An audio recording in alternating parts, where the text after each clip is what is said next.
Well, very good to talk to you, Mr. Ambassador. Just before we start on the substance of the interview, I want to put what we're about to hear from you today into context, because you'll remember the last time we spoke was on January the 11th at the beginning of this year. In that interview, I asked you what 150,000 Russian troops were doing on the border around Ukraine. Did they have any intention of invading? To which you replied to me, in the current and foreseeable future, we have no intention to do that. To be blunt, Mr. Ambassador, you were deliberately misleading me. In fact, that was a lie. You can consider it as what you said, but I have said what I did know at that moment. And I can assure you that every ambassadors all around the world, Russian ambassadors, had only the same knowledge about that. 6 weeks after that interview, Russian forces invaded Ukraine, and you're telling me that the Kremlin's representative in London, a key diplomatic posting, is not aware of its own foreign policy? Well, it is not for the first time I am being asked this question. Of course not. This was a military operation, and well, in no country people has kind of advertising in beforehand the military operations like that. But the plans were clearly in place and you were not told. Well, this is not a surprise to me. Does this happen with many other areas? I can remember things in the Security Council before a major nuclear explosion, where our minister was Gromyko at that time, very many years ago, who was not aware of that either. Were you embarrassed then by that, by the fact that you had to go out, and it wasn't just me, of course, to the British media, you had to go out and lie? You were misled by the Kremlin. No, we have to avoid this kind of wording, lies and don't lies. There are a lot of lies on behalf of your government about the military operation, because total absence of knowledge about that, about what is happening in Ukraine, because there is only a unilateral supply of information for your government and for British public. British public is not aware of that either. It's interesting, though, the parallels with what's happening. I want to get your views on the change of administration, the resignation of Boris Johnson, because one of the main reasons that his party has turned upon him, because he sent ministers out in public having misled them, and they felt that they were being asked to lie on his behalf. That's as it may be. You must be glad, Russia must be glad to see the back of Boris Johnson because of his solid support for President Zelensky and Ukraine. I can say that Boris Johnson is leaving, as for us, the worst possible impression, in the sense that he sticks to the policy that Russia should be defeated and Ukraine will win. This was totally wrong. This is miscalculation, strategic miscalculation of what is happening over there, because potentials of Ukraine, both in economic terms and in military terms, are incomparable. Russia is winning, and winning pretty quickly, terrain and so on. UK is trying to supply weapons to Ukraine. The longer it will supply weapons to Ukraine, the more suffering of Ukraine it will be, and more goals we are going to achieve. But it's very unlikely that whoever takes over as British Prime Minister is going to change that approach, that Putin must fail. There are those in the administration now who say he is a war criminal. There are those that say that Russia must leave the entirety of Ukraine, including Crimea, and that there must be members of the Russian forces appearing before war crimes tribunals. Well, first and foremost, we have a record of crimes that has been committed during 8 years when Ukrainians were bombing Donbas, shelling innocent people over there, killing peaceful citizens, and they continue to do the same. Now in the area of Kharkov, in the south of Ukraine, in Donbas specifically. It continues for 8 years. We have this record, and we will apply to that. So Russians are doing the same. Okay, well, let's accept the Ukrainians are doing that, but Russians are doing it too. Don't interrupt me. We have an agreement. If you will continue to interrupt me, I will stop the interview. Okay? Well, I just wanted to make the point that you're accepting that war crimes are taking place, that you're accusing the Ukrainian side. Perhaps it should be for a court to decide about the Ukrainians and the Russians when it comes to war crimes. As I have said, we have a long record of Ukrainian crimes committed after coup d'etat over there and during a civil war which continued for 8 years. shelling, bombing, killing civilian people, innocent people over there. So this is one thing. So the other thing which you have asked me is about, so it is clear by now that Ukraine is losing grounds and we are gaining grounds in Donbas. And actually, for me, it is interesting what will be the exit strategy of UK government if it will continue to repeat that Ukraine should prevail. Can I ask you then? It is simply unrealistic. Can I ask you then, in terms of the territorial gains that Russia is making in the Donbas, if it should capture the entirety of the Donbas, is there a likelihood of a ceasefire? Is this the way Russia sees it? This is the way the war could end? I do not know, frankly speaking. That all depends on, we have suggested many times negotiations, and Ukraine can stop the war next day if it will cease offenses, if it will cease pull down weapons and say, let's negotiate. In fact, what do you want? And they know what we want, actually. Well, just be explicit, because so therefore Russia does no longer want the fall of the Zelensky regime. Russia no longer desires to capture Kiev and the entirety of Ukraine. We never see, we have, none of our leaders, neither the president nor the others, have seen that we would like to turn over the Zelensky or his team. We have differences with them, but they are negotiable.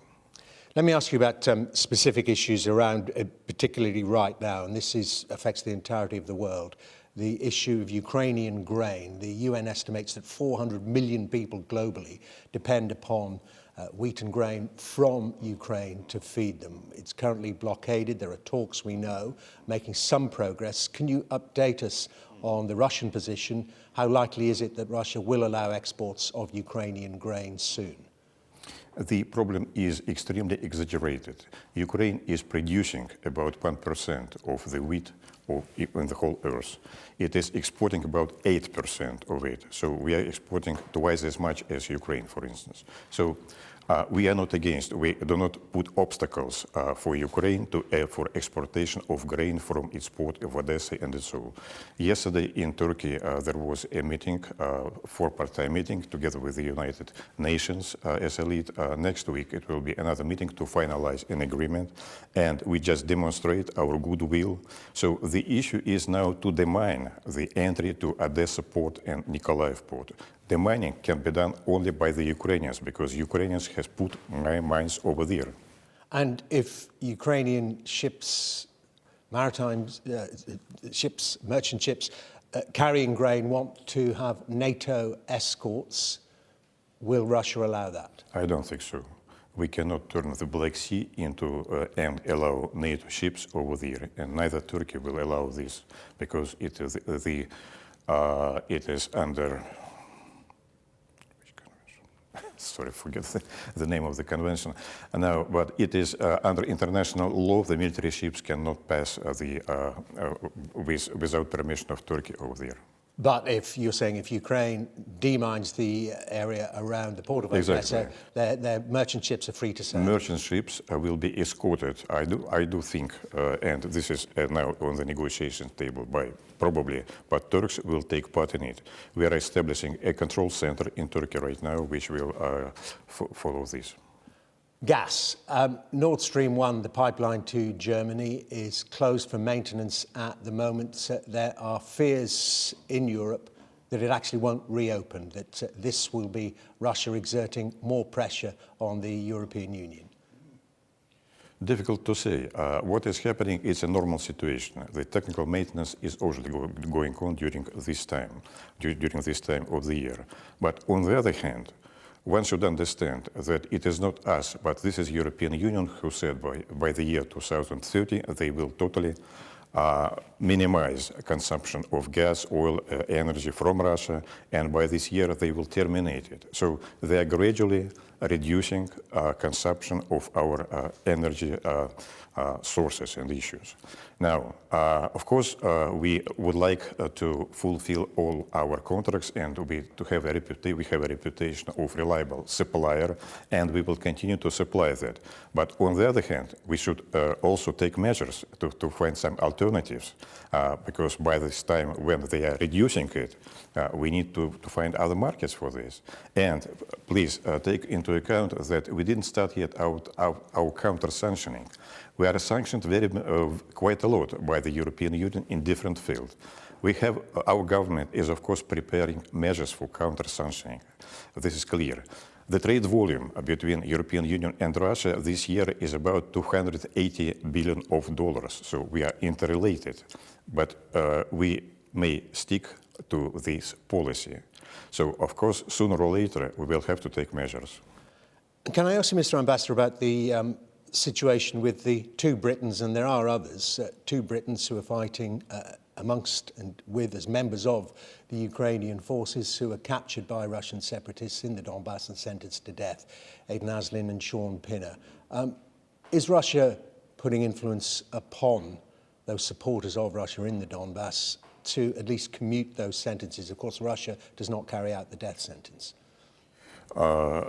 As to my knowledge, they have put a notice of appeal to the court in Donbas, and it is under consideration, and depending on the issue, it will be the result. But so far, UK government did not address us and did not approach us with the demand that we should intervene.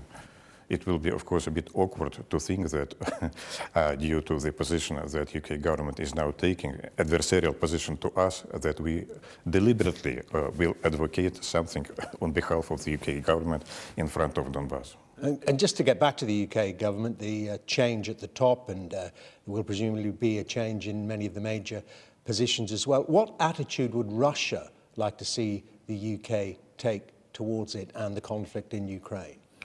It should be, first of all, realistic, because the conflict will not continue forever.